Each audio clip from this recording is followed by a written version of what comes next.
This is West Step at the Red Sky Cafe. It's November on the Outer Banks. Okay, so today what I'm going to do for you is what I call an oysters Diane, which is a classic recipe, but we're going to kick it up a notch with some different little local ingredients. All right, we have Swiss chard, we have some sweet red pepper, shiitake mushrooms, some pancetta, shallots. First, I got my pan hot, so we got our olive oil cooking. And I want to start off with garlic. You can hear it popping. We want to get that kind of brown, get the flavors released in there. This is a lot of garlic. This is a comfort food dish, okay? It's getting a little cold out. We can do that. All right, we're going to throw in our sweet red peppers. We're going to throw in our shiitake mushrooms. Now, I'm cooking the veggies a little bit beforehand because the oysters cook really fast when they're pan sauteed. All right? Now, this dish is also a little Cajun in its orient, so I'm using a little crushed red pepper, kosher salt, and cayenne pepper. Got it going good. Marrying all our local little ingredients. A little bit of Swiss chard. You could also use fresh spinach, but Swiss chard is a fall-y type thing. Alright, now, let's kick that back. Alright, get that pan nice and hot. Toss just a tad more olive oil in there.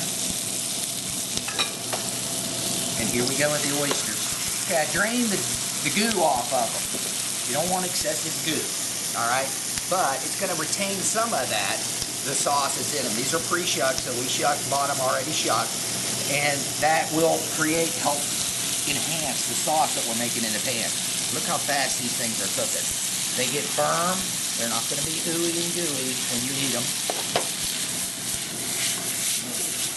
Now, through those oysters in there, I'm going to touch more of the cayenne pepper and kosher salt. All right, now this is where I throw in the pancetta. All right, let's hit it with just a tad of white wine.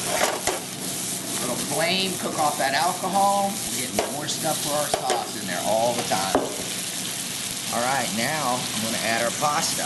What I used today was an egg noodle because this is a comfort dish. This egg noodle, you can also use angel hair, you can use penne, whatever your favorite pasta is. I like this. I like this because it retains the sauce really well. And you'll see a little bit more salt and pepper. Every time I add another ingredient to this dish, you got to remember that you got to also enhance the flavors on each different ingredient. Because if it tastes just perfect with the oysters and the veggies, once you add the bland pasta, you've lost it. All right, so that thing is ready to go. The oysters, North Carolina oysters. A little bit salty, nice and tight. Let's plate this sucker up.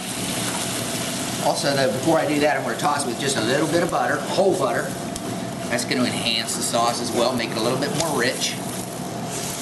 I'm putting it on a bed of fresh spinach, sort of like a veggie. The spinach is going to wilt. You got your oysters on top. You got your pasta. Now, let's garnish it with a little bit of fresh scallions. A little bit of crumbled goat cheese. When you mix that up, it's going to almost give it a creamy consistency. See some other highlights of other cooking videos? Check us out at partycateringobx.com.